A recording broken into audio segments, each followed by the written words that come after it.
you've watched the other 3 episodes in my TEDx Insight series. Watch them, they're only like 5 minutes long. Then come back. You'll be lost if you don't watch them. You won't know what a TED Talk is or anything. Trust me. Go watch them, then come back.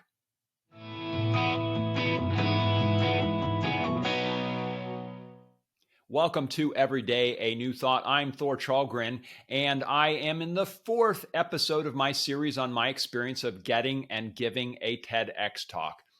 In today's episode, I'm going to cover the amount of work that goes into preparing for a TEDx talk.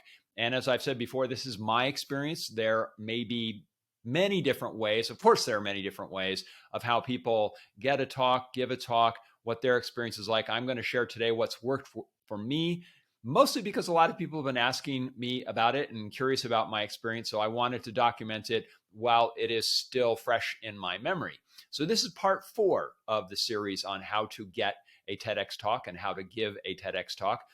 Part 1, I covered what a TED Talk is. It's an idea worth sharing.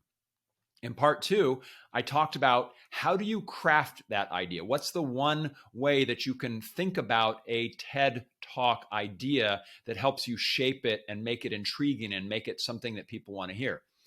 In part 3, which is yesterday's episode, I talked about the length of the talk and the length of the process of getting from when you first apply to getting on the stage to give your TED Talk.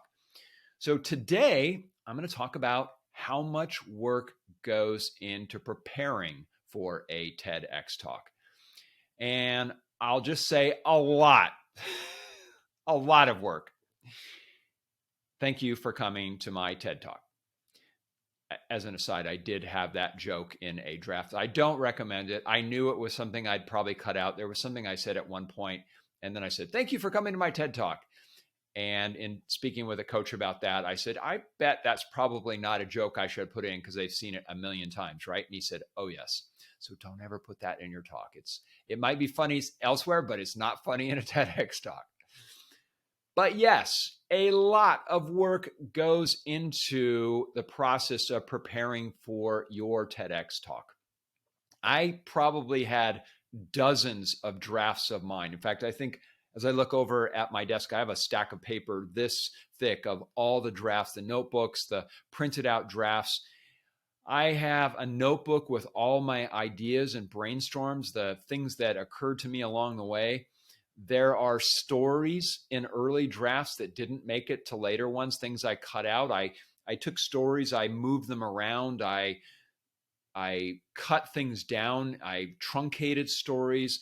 Some where I took a story and I shared the first part of it at the beginning of the speech and the second part in later in the talk. So there was a lot of work that went into it.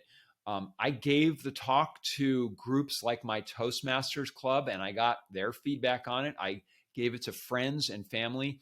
And by the way, this is after I got the talk. I'm not even talking about the work that went into getting it. And I will talk about that in a later episode, the process of how do you get a talk.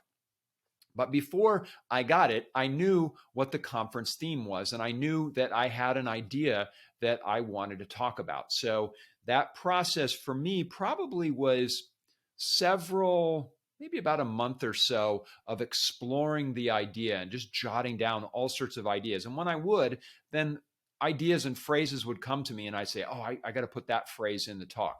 So a lot of work goes into it. And guess what? You're going to do all that work for free. Yes, you don't get paid. This is one of those questions that people will ask. They'll say, oh, is that something you get paid for? Do they cover your travel expenses? And the answer is no. Now, if you have gone to a TEDx talk where they do cover your travel expenses, please let me know. But I'll say this, you are going to invest a lot of your own time and a lot of your own money. You may hire coaches. You may buy and read books, and I'll put those in the show notes, the resources that worked for me. But you're going to do all of that without any reward, and you are going to put out money out of your own pocket. So you need to make sure that when you're applying to a talk that you know that that's going to be the case, that you're doing this without any expectation of compensation for it, at least in the beginning, and that wherever you have to travel to, that's going to be on your dime. But if it makes you feel any better, there are people that are going to work just as hard as you, and they are the organizers, and they are all volunteers. The people that work on the event, and in the case of TEDx Anchorage, they were an amazing group of people. They're all volunteers. They're doing this because they love this. So if it makes you feel any better, they're putting in as much, if not more, work than you, and they don't end up with the glory that you do, which is that you have a talk that you gave and that you have video of it. So that takes me to my third point of why are you doing all of this?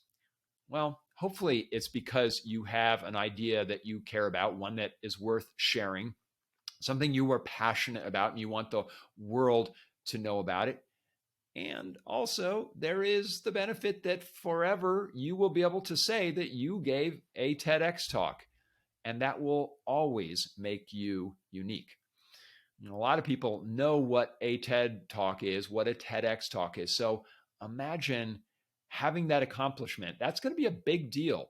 So if you are at a conference that films the talk, which I imagine almost all of them do, you are going to end up with a video of yourself giving your TEDx talk. And that's a huge deal.